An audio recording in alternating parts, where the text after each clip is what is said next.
चलिए ध्यान दीजिए, है ना। कहाँ तक बताए थे आप लोगों को? किताब है ना तो होमवर्क दिए थे आप। क्या बात है, होमवर्क कर लिए आप लोग? होमवर्क हो गया। तो अब हम लोग बात करते हैं। देखिए इसमें 3 थ्योरम होंगे, 3 इंपॉर्टेंट थ्योरम हैं। Group of automorphism of cyclic group से संबंधित 3 थ्योरम पढ़ने हैं। पहला थ्योरम क्या पढ़ना है? कोई दिक्कत नहीं है। पहला थ्योरम क्या पढ़ना है कि अगर ग्रुप साइक्लिक ग्रुप है और भी फाइनाइट साइक्लिक ग्रुप है, तब ऐसी स्थिति में जो नंबर ऑफ ऑटोमॉर्फिज्म वहां डिफाइन होगा, या जो ऑटोमॉर्फिज्म का ग्रुप बनेगा उसका जो आर्डर होगा वो फाई n के बराबर होगा। वो किसके बराबर होगा? फाई n के बराबर होगा। बात समझ में आ रही है? बताया था कल आप लोगों को, दिखाया भी था निकाल कर। और दूसरा थ्योरम जो इंपॉर्टेंट बनता है यहाँ से वो यह होता है कि अगर ग्रुप आपका इनफाइनाइट साइक्लिक ग्रुप है, तब उसमें केवल और केवल 2 ऑटोमॉर्फिज्म डिफाइन होगा, है ना। एक होगा FA बराबर A इनवर्स, और दूसरा आपका बना लीजिए, मैं जल्दी में लिखवा देता, FA बराबर A होगा, FA बराबर E नहीं। दूसरा बना लीजिएगा आप, FA बराबर A होगा। 2 ऑटोमॉर्फिज्म डिफाइन होंगे। एक FA बराबर A मतलब आइडेंटिटी, मेरे नाम आइडेंटिटी था, मैं आइडेंटिटी लिख दिया वहां पे एक्चुअली। FA बराबर A और एक FA बराबर A इनवर्स, ये 2 ऑटोमॉर्फिज्म केवल डिफाइन होंगे। जहाँ FA बराबर E लिखे तो वहाँ FA बराबर A कर दीजिए। E को ये बना दीजिए। हाँ, कल का क्वेश्चन था मुझे, आप होमोमॉर्फिज्म दिखाना था। A के पावर 4 A के पावर 5 लीजिए। ठीक है, देख लेते हैं, कोई दिक्कत नहीं। बात समझ में आ रही पहले यहाँ पे? तो अगर आपके जो इनफाइनाइट साइक्लिक ग्रुप है उसमें 2 ऑटोमॉर्फिज्म डिफाइन होंगे। एक FA बराबर A और दूसरा FA बराबर A। और एक तीसरा थ्योरम जो यहाँ से पूछा जा सकता है वो यह है कि चाहे फाइनाइट साइक्लिक ग्रुप हो चाहे इनफाइनाइट साइक्लिक ग्रुप हो, बात समझ में आ रही है? जब नंबर ऑफ ऑटोमॉर्फिज्म जितने भी डिफाइन हो सकते हैं डिफाइन हो जाएंगे, उनका एक सेट बनेगा जिससे हम ऑटोमॉर्फिज्म का सेट बोलेंगे, और वो पूरा ग्रुप बनाता है। आपको थ्योरम भी वो करवाया जा चुका है, पूरा ग्रुप बनाता है ना, जिसे ग्रुप ऑफ ऑटोमॉर्फिज्म बोलते हैं। और ऐसा ग्रुप अबेलियन होता है। ऐसा ग्रुप क्या होता है? मतलब अगर ग्रुप फाइनाइट साइक्लिक ग्रुप या इनफाइनाइट साइक्लिक ग्रुप है, तब जो ऑटोमॉर्फिज्म का जो सेट बनेगा वो ग्रुप तो बनेगा करेगा, साथ ही साथ वो अबेलियन भी होगा। बात समझ में आ रही है? अबेलियन ग्रुप बनाएगा। तो ये 3 थ्योरम आपके रहेंगे, इससे अलग कुछ और नहीं पूछा जाएगा। 3 थ्योरम ही आपसे पूछे जाएंगे घुमा फिरा कर। बात समझ में आ गई ना? आइए तब स्टार्ट करते हैं हम लोग।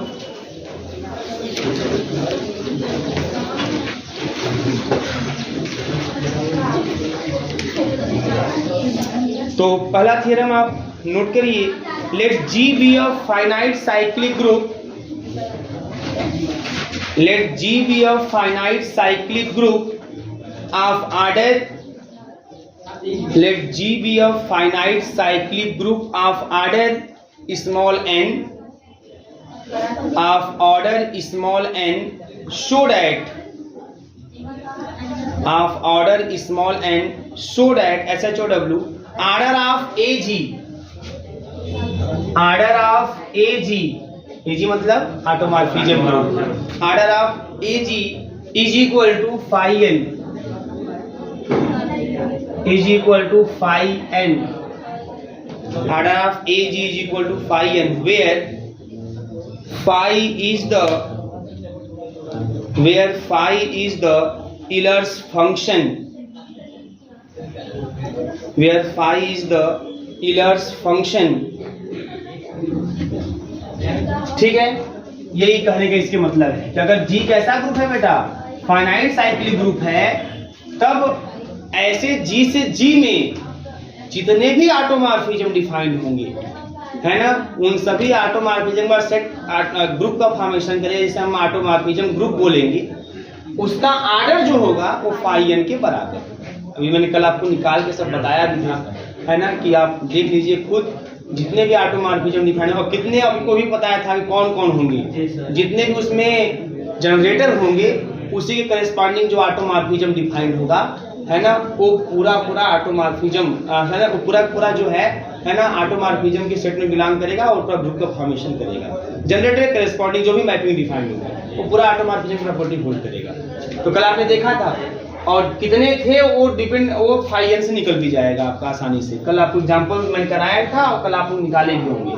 अब चलिए इस क्वेश्चन में क्या दिया है, इसने बोला है कि G be a finite cyclic group, finite cyclic group of order n, ये बोला हुआ इसमें। दैट इज, इसका मतलब यह है कि order of G is equal to n, वही इसमें साथ में सिंबल के रूप में लिख दिया, या ये भी सकते हैं that is G contains an element, an element, and we have to show, and we have to show this, ये आपको शो करना है कि ऑर्डर ऑफ ऑटोमॉर्फिज्म ग्रुप जो होगा वो फाई n के क्या होगा, बराबर होगा। अब बेटा यहाँ पे since G is a cyclic group, G कैसा ग्रुप है, साइक्लिक ग्रुप है, तो इसका कोई जनरेटर भी होगा, है ना। Then let G is equal to A, ठीक है, मान लेते हैं A उसका क्या है, जनरेटर। क्लियर है, कोई दिक्कत नहीं इसमें। तो G साइक्लिक ग्रुप का कोई जनरेटर होगा, मैंने बोल दिया A उसका जनरेटर है। तो अगर G साइक्लिक ग्रुप है, A उसका जनरेटर है, देन ऑर्डर ऑफ A कितना होगा या नहीं होगा। जितना ग्रुप का ऑर्डर होता है, जितना साइक्लिक ग्रुप का ऑर्डर होता है, उतना ही उसके जनरेटर का भी ऑर्डर होता है। इसमें कोई समस्या नहीं, आप कभी भी निकाल के देख सकते हैं, है ना, आप देखे भी हैं कई बार, है ना।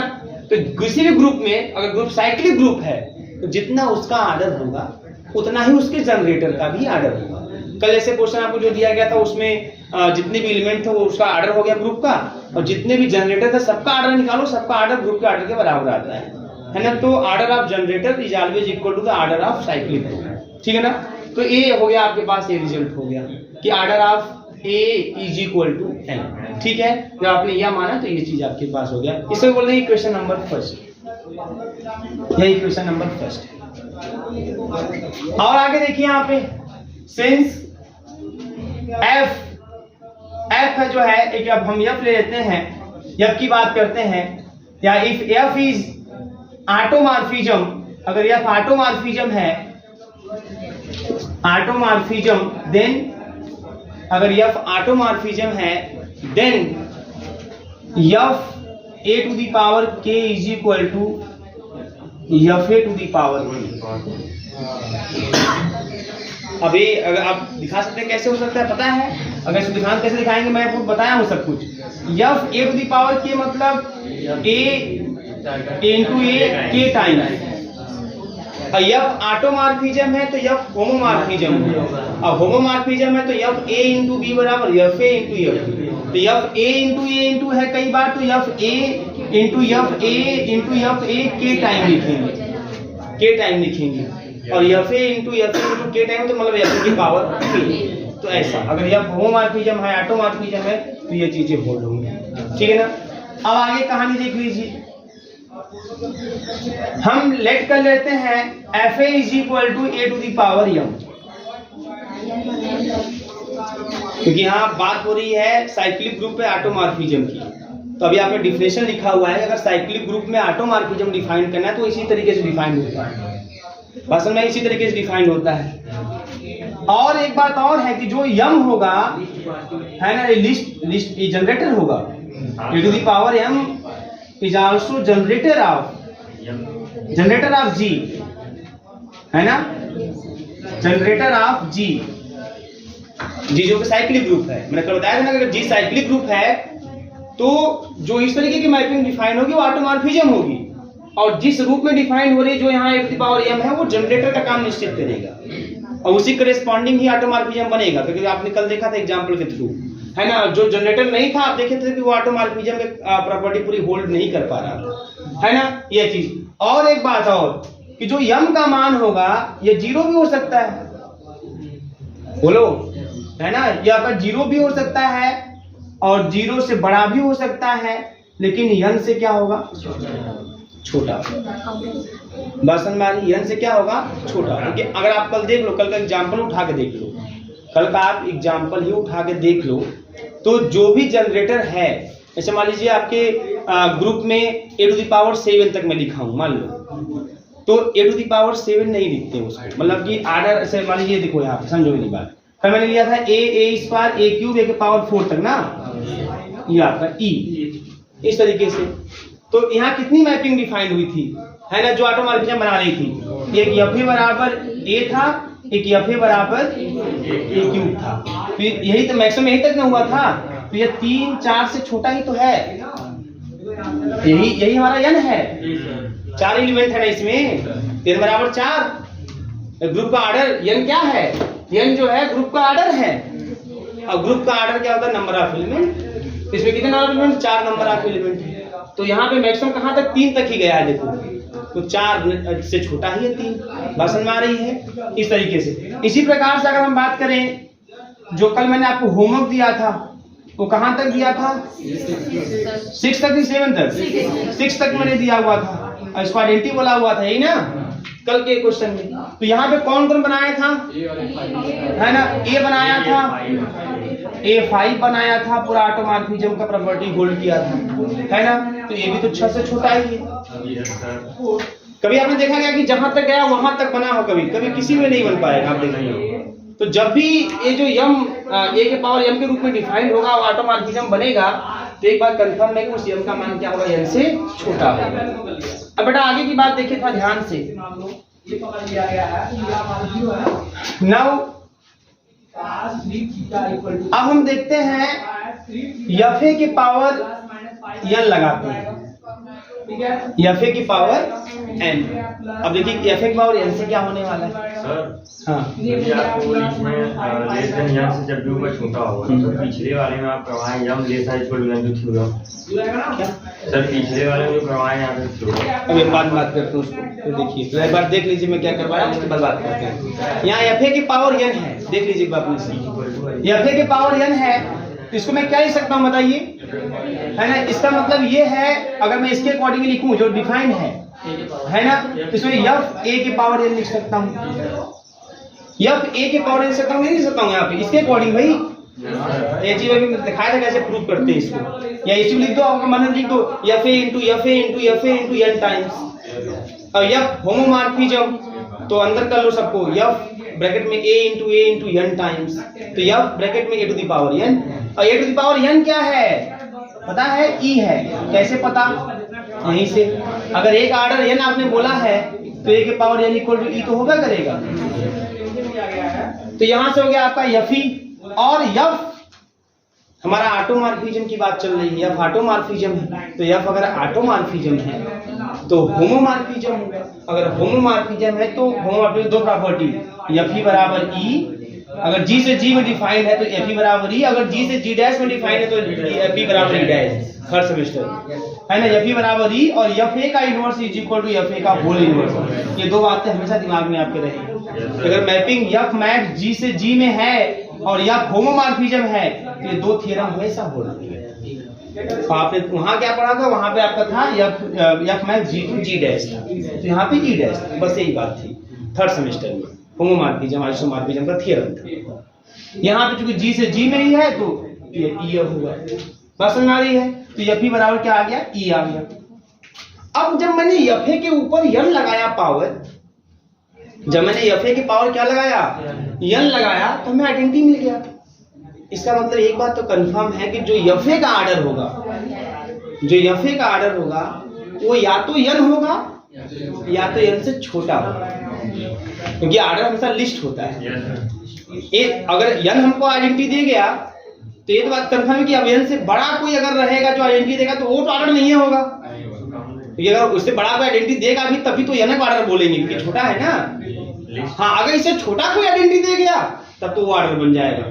तो यहां से इस लाइन से स्पष्ट है, इस लाइन से स्पष्ट है कि ऑर्डर ऑफ जो fa होगा आइदर लेस देन n होगा और इक्वल n होगा, क्योंकि fa की पावर n लगाने पर आइडेंटिटी मिल गया, तो पावर लगाने पर आइडेंटिटी मिल गया, तो अगर हो सकता है वही ऑर्डर हो, अगर नहीं होगा तो उसका उससे छोटा कोई आर्डर हो, तो उससे बड़ा तो नहीं होगा, क्योंकि जब n दे ही गया तो फिर उससे बड़ा से कोई मतलब तो है नहीं, आर्डर सबसे छोटा होता है। ये बात समझ में आ रही है ना? जैसे मान लीजिए वही एफ ए के पावर 10 लगाए आइडेंटिटी मिल गया, तो अगर एफ ए पावर 15 लगाने भी आइडेंटिटी मिल रहा है तो हम 10 को बोलेंगे आर्डर उसका, 10 को ही ना बोलेंगे छोटा वाला। तो अगर 10 से छोटा कोई दे गया, 5 मान लो दे गया, 6 दे गया, तो 5 6 भी आर्डर हो सकता है। तो आर्डर जब भी होगा उसका, और n लगाने पे ई मिल गया, तो आर्डर जब भी एफ ए का होगा वो n होगा या n से क्या होगा, छोटा होगा। अब प्रश्न उठता है या n होगा या तो n से छोटा होगा। तो आइए देखते हैं कि कौन होगा, n होगा कि n से छोटा होगा। तो लेट कर लेते हैं order of f a is equal to lambda, order of f a is equal to lambda, हम मान लेते हैं order of f a is equal to lambda. अब जो लैम्डा है भैया, है ना, ये लैम्डा जो है यह मैं मान लेता हूं कि ये n से क्या है, छोटा, ये n से क्या है, छोटा है। ये बात समझ में आ रही है? मैं order of f a is equal to lambda मान लिया और लैम्डा n से छोटा में ले लिया। अब मैं देखना चाहता हूँ जब लैम्डा n से छोटा है और order of f a equal to lambda माना है, तो क्या वास्तव में लैम्डा उसका आर्डर बन पाएगा कि नहीं बन पाएगा। अगर कहीं पर भी कंट्राडिक्शन कुछ आ गया, कहीं भी गड़बड़ रिजल्ट आ गया, तो इसका मतलब यह हो जाएगा कि भैया जो एफ ए का आर्डर होगा वो लैम्डा तो नहीं हो सकता, मतलब n से छोटा तो नहीं हो सकता, तब क्या होगा, खाली n। बात समझ में आ रही है? अच्छा, ये हमने मान लिया, कोई छोटा वाला मान लिया भाई, ये यहाँ पे कंडीशन आ गया ना कि या तो n होगा या तो n से छोटा होगा। तो चलो हम मान लेते हैं n से छोटा है और देखते हैं क्या स्थिति आ रही है। तो अगर हमने आर्डर ऑफ एफ ए को लैम्डा माना है, तो इसका मतलब एफ ए के पावर लैम्डा लगाने पर आइडेंटिटी आए, बोलो, ये विद रिस्पेक्ट टू मल्टीप्लिकेशन है। विद रिस्पेक्ट टू अगर एडिशन मान के चलोगे तो लैम्डा से गुणा कर दोगे, कोई फर्क नहीं पड़ेगा, सब आएगा, मैं वो भी दिखा देता हूँ आपको। अब एफ ए के पावर लैम्डा, अब यहाँ से आ जाओ, डायरेक्ट लिख दूं मैं ना यहाँ पे, इसका मतलब अगर आप चाहें तो मैं चलो ऐसा ऐसे लिख ही देता हूँ ताकि आपको जो लोग नहीं किए हैं वो समझ जाएं। लैम्डा टाइम्स तो जान जाए इसलिए एफ ए पावर लैम्डा मतलब एफ ए इनटू कितने times, lambda times. F homomorphism है, एफ ऑटोमॉर्फिज्म है, होमोमॉर्फिज्म है तो होमोमॉर्फिज्म है तो एफ बाहर हो जाएगा और ए इंटू ए ऐसे कितने टाइम्स, लैम्डा टाइम्स, बोलिएगा, ये हो जाएगा। इसके बाद क्या मिलने वाला है बेटा, इसका मतलब एफ ए के पावर लैम्डा हो जाएगा। तो डायरेक्ट मैं इसके स्थान पे लिख सकता था, लेकिन अब ऐसे दिखा देता कि आपको जो लोग छूट गए हो वो फिर से एक बार समझ जाएंगे। तो यह हो गया यहाँ पे। अब ध्यान दीजिए, ई बराबर एफ भी लिख सकता हूँ, लिख सकता हूँ, नहीं लिख सकता हूँ क्या, अभी तो बताया आप लोगों को, एफ बराबर ई और एफ का इनवर्स बराबर एफ का होल इनवर्स। ये हमेशा ऑलवेज काम करते रहेंगे जब एफ आपका होमोमॉर्फिज्म होगा। तो एफ हमारा ऑटोमॉर्फिज्म है, तो ऑटोमॉर्फिज्म है तो होमोमॉर्फिज्म तो ही है आपका, तो ये प्रॉपर्टी हमेशा होल्ड होती रहेगी। अब एफ ऑटोमॉर्फिज्म है तो होमोमॉर्फिज्म भी होगा, 1 1 भी होगा, 2 भी होगा। तो होमोमॉर्फिज्म से मैंने लिख दिया एफ ई पर, ई की जगह पे एफ ई लिख दिया। अब 1 1 के हिसाब से अगर इमेज सेम है तो एलिमेंट भी सेम है, तो ए और ए दोनों इमेज सेम है तो एलिमेंट भी सेम होंगे, इसका मतलब e to the power lambda equal to e आ गया। अब मैटर फंस गया, ये पॉसिबल नहीं हो सकता, क्यों मालूम है, क्योंकि ए का आर्डर आपने n बोला हुआ है, तो n से छोटा कोई ऐसा हो ही नहीं सकता जो पावर लगाने पर आइडेंटिटी दे जाए, क्योंकि जो आर्डर होता है वही सबसे छोटा होता है। अगर आपने आर्डर n मान लिया है तो इसका मतलब कि n ही सबसे छोटा इंटीजर है जो आपको आइडेंटिटी देगा, उससे छोटा और कोई इंटीजर नहीं होगा, क्योंकि अगर उससे छोटा कोई इंटीजर का आइडेंटिटी देगा तो भाई तब n आर्डर कहाँ से होगा। तो अगर n को आपने आर्डर बोल दिया, इसका मतलब ये बात तो कंफर्म मोहर लग गई वहीं पे कि n से छोटा अब और कोई इंटीजर एग्जिस्ट कर ही नहीं सकता जिसको a के पावर लगाने पर या a में मल्टीप्लाई करने पर आपका आइडेंटिटी दे जाए। तो समझ आ रही है ना। तो एक बात ये कंफर्म हो गया यहाँ पे कि ये पॉसिबल नहीं है, क्योंकि ये लैम्डा n से छोटा है, आप नहीं माना है ना। It is impossible, it is impossible because order of a is equal to n, इसलिए पॉसिबल हो ही नहीं सकता, इसलिए ये पॉसिबल नहीं हो सकता। बात समझ में आ रही है। तो एक गड़बड़ी आई कहां से भैया, यहाँ से, जो आपने ये मान लिया है, हाँ, जो आपने मान लिया कि लैम्डा इसका आर्डर हो सकता है n छोटा है ना। 10 हाँ, इट इज क्लियर दैट, इसका मतलब यह हुआ कि आर्डर ऑफ एफ जो होगा बेटा, है ना, आर्डर ऑफ एफ जो होगा, या ऐसे ही देता हूँ, आर्डर ऑफ एफ जो होगा वह n से छोटा नहीं हो सकता। तो क्या होगा, इक्वेशन नंबर 2 नोट कर लीजिए, तुरंत नोट करिए बिना समय लिए। अब ध्यान दीजिए यहाँ पे,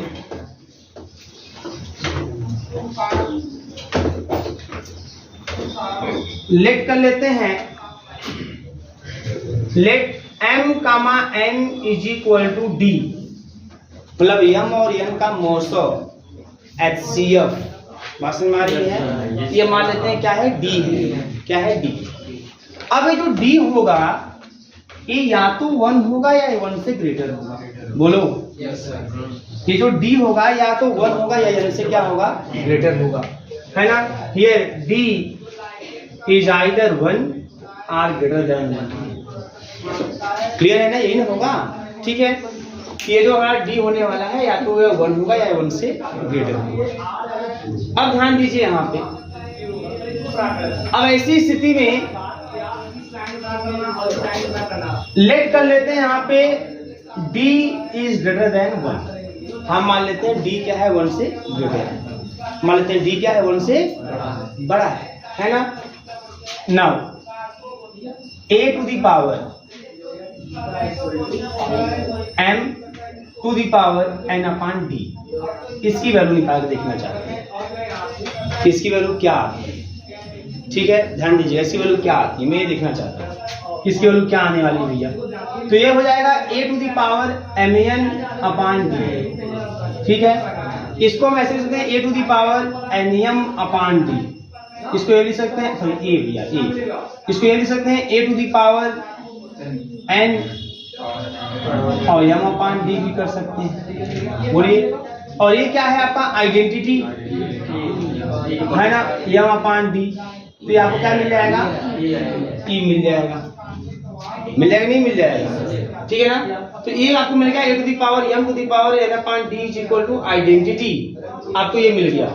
तो यहाँ से देखो एक चीज आपको स्पष्ट हो सकता है, यहाँ पे थोड़ा समझिएगा, यहाँ पे छूट रहा है, तुमको निकालना क्या था, एक मिनट रुक जाओ, निकालना क्या है, GBA साइक्लिक ग्रुप ऑर्डर है, so that order of AG equal to phi n। तो phi n का मतलब क्या होता था, ध्यान दीजिएगा, तो phi n का मतलब n के साथ वे नंबर हम देखते हैं इंटीजर के रूप में, है ना। हाँ, मतलब वही चीज होता है ना, mn इज इक्वल टू 1, मतलब हमारा जो mn इज इक्वल टू 1 आना चाहिए, ये सही है ना, mn इज इक्वल टू 1, यही है। रुक जाओ थोड़ा सा,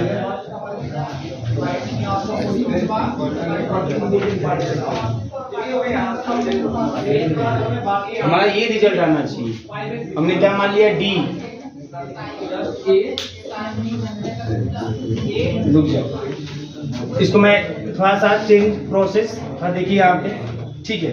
इसको ऐसे यहाँ से लेके चलो, जैसे आप प्रीवियस लेके चल रहे थे, एफ के पावर आप लिखो n अपॉन d। हाँ, अब एक चीज ध्यान देना यहाँ पे, अच्छा बताओ n अपॉन d का जो मान होगा वो n से छोटा होगा कि बड़ा होगा, बताइए।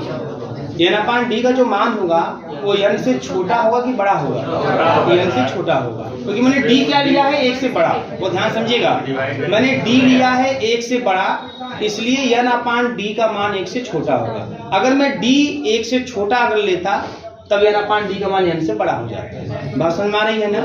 तो d का मान पहले बात तो 1 से छोटा पहले होगा नहीं करेगा, मालूम क्यों, कौन बताएगा क्यों, m और n, m का मान n इक्वल टू d जो होगा और d का मान 1 से छोटा तो हो ही नहीं सकता, क्यों, तो बताए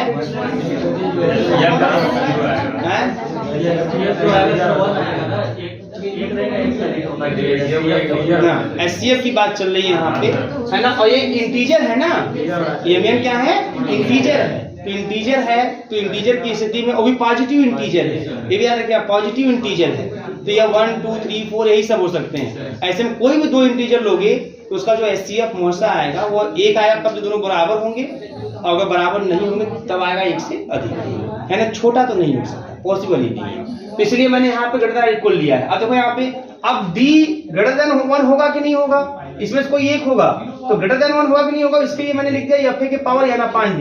n अपान d का मान याद रखिएगा, n अपान d जो होगा वो n से छोटा ही होगा। ठीक है, ये बात ध्यान में रहे आपके। अब आगे बढ़ो, fa की जगह पे मैं लिख सकता हूँ a के पावर m, बोलो, क्योंकि डिफाइन है ना mapping, fa is equal to a के पावर m डिफाइन किया हूँ, तो fa की जगह पे लिख दिया a to the power m। अब इसको लिख रहा हूँ a to the power m और n अपान d। अब इसको लिख सकता हूँ मैं इस तरीके से, वही सेम प्रोसीजर था, थोड़ा सा यहाँ पे fa के करस्पॉन्डिंग लेके चलना था। a to the power n और m अपान d, कोई दिक्कत नहीं ना है, तो सामान सा कैलकुलेशन है, तो यहाँ e to the power m upon d हो जाएगा, मतलब e हो जाएगा, है ना, मतलब क्या हो जाएगा e। अब बताओ 10, इसका मतलब fa to the power n upon d आ गया e। क्या यह पॉसिबल है? नहीं, क्यों? क्योंकि अभी जस्ट आपने प्रूव किया कि fa का आर्डर n है, प्रूव किया ना, fa का आर्डर n है, तो अगर fa का आर्डर n है तो fa के पावर में n से छोटा कुछ लगाने पर आइडेंटिटी नहीं आ सकता, लेकिन ये छोटा है, तो है ना, fa to the power n upon d equal to e, it is impossible, ये पॉसिबल नहीं है, क्योंकि अभी जस्ट मैंने प्रूव, इसी को मैंने प्रूव किया उसको, क्योंकि वो पुरानी बातें थी, आप जानते थे। It is impossible because n upon d is less than n and order of fa is equal to n। इन्हीं दो कारणों से। बात समझ में नहीं आ रही है? तो ये गड़बड़ हो गया, बताइए, कंफर्म है ना? इसका मतलब आपका ये पॉसिबल, ये नहीं हो सकता, है ना? इसका मतलब क्या? अच्छा, अगर गड़बड़ क्यों आया रिजल्ट? क्योंकि आपने यहाँ गड़बड़ माना हुआ है। देन आप लिख सकते हैं इसका मतलब then d is equal to 10, अब कहानी खत्म। 10 fa is equal to a to the power m and m comma n is equal to 1। और जब ये स्थिति बनेगी किसी भी साइक्लिक फाइनाइट साइक्लिक ग्रुप में कि fa की power a upon m automorphism होगा और साथ ही साथ m और n का जो HCF होगा वो 1 होगा, तो ऐसी स्थिति में जो order of automorphism of group होगा वो होगा phi n, क्योंकि phi n की कहानी भी यही है ना, बट डायरेक्टली यही लिखेंगे, कोई दिक्कत नहीं, हो गया, प्रूफ हो गया। Show that automorphism group of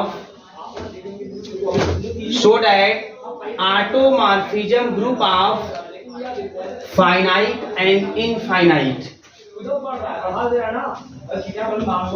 so that automorphism group of finite and infinite cyclic group is abelian. So that automorphism of finite and infinite cyclic group is abelian. मतलब चाहे ग्रुप फाइनाइट साइक्लिक ग्रुप हो चाहे infinite cyclic group हो, जो automorphism group बनेगा वो क्या होगा? अबेलियन होगा। अच्छा, बहुत सिंपल सी बात है, 2 केस बनेगा भैया इसमें। कैसे, क्यों 2 केस बनेगा? क्योंकि 2 प्रकार का ग्रुप है। तो if G is infinite cyclic group,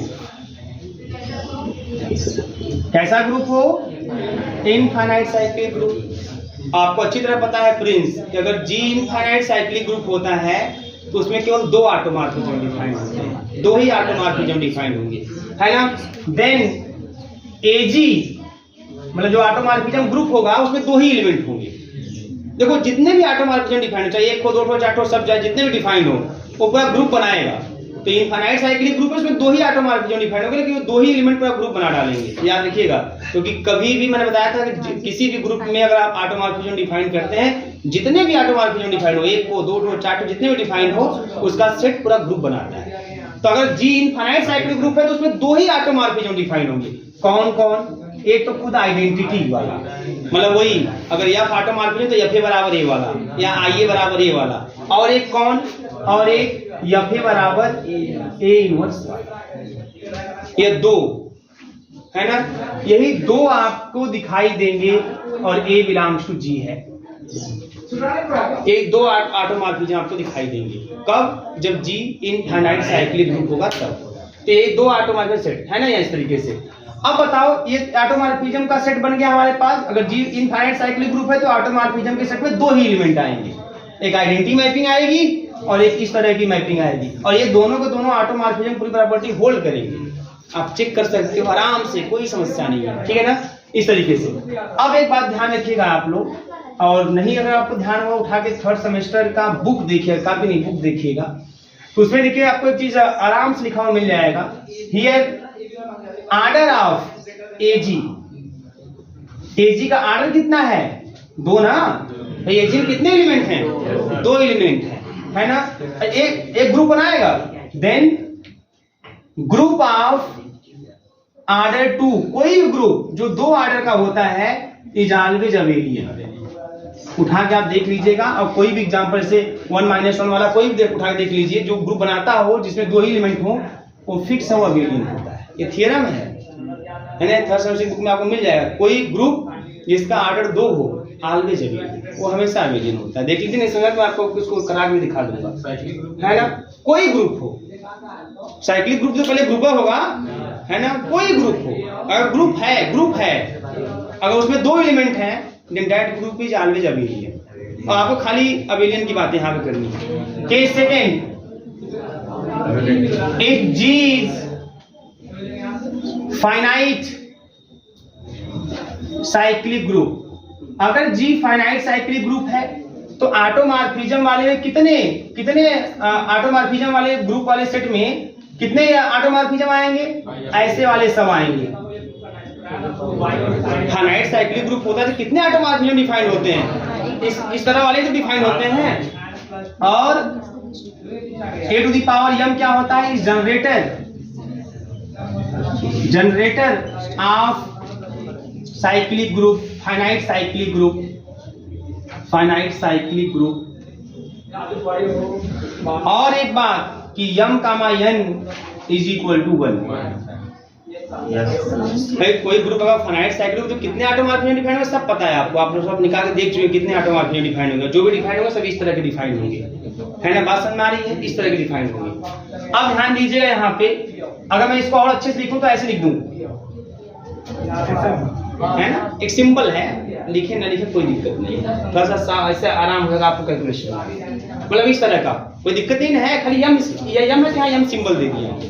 अब ये ग्रुप है, ये ग्रुप बनाएगा, ऑटोमॉर्फिज्म सेट ग्रुप बनाएगा, इसको अबेलियन दिखाना है, खाली कम्यूटेटिव प्रॉपर्टी। तो दो एलिमेंट यहां से लेंगे, लेट, अब दो एलिमेंट कैसा लेंगे? इसी टाइप का लेंगे।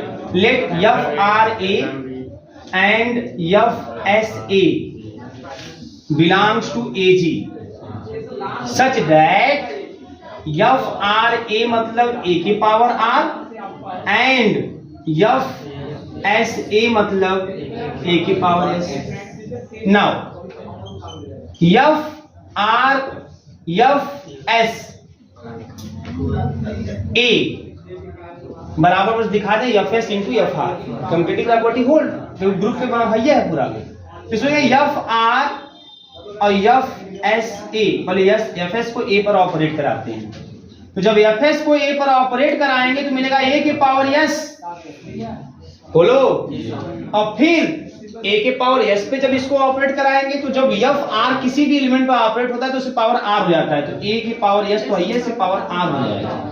इसको A के पावर SR लिख सकते हैं, इसको A के पावर RS लिख सकते हैं, और फिर इसको हम लोग A के पावर R के पावर S लिख सकते हैं, और फिर इसको हम अंदर कर दें तो इसको ऐसे लिख सकते हैं, क्या पता है, FS और A की पावर R। A के पावर R पे जब S लगेगा तो ये तो देगा, है ना। और फिर इसको मैं लिख सकता हूँ FS और ये A के पावर R मतलब FRA, और फिर मैं इसको लिख सकता हूँ FS FR, है ना, और A। तो FR इंटू FS इक्वल टू FS into FR, commutative property hold, hence, है ना, AG इज अबेलियन, है ना, हेंस AG इज अबेलियन। तो चाहे ग्रुप फाइनाइट हो चाहे इनफाइनाइट हो, जो भी ऑटोमॉर्फिज्म डिफाइन होंगे, जितने भी ऑटोमॉर्फिज्म डिफाइन होंगे, उस ऑटोमॉर्फिज्म का जो सेट होता है ग्रुप बनाता है, जिसे ऑटोमॉर्फिज्म आप ग्रुप बोलते हैं, और ऐसा ग्रुप अबेलियन है। ठीक है, नोट कर लीजिए।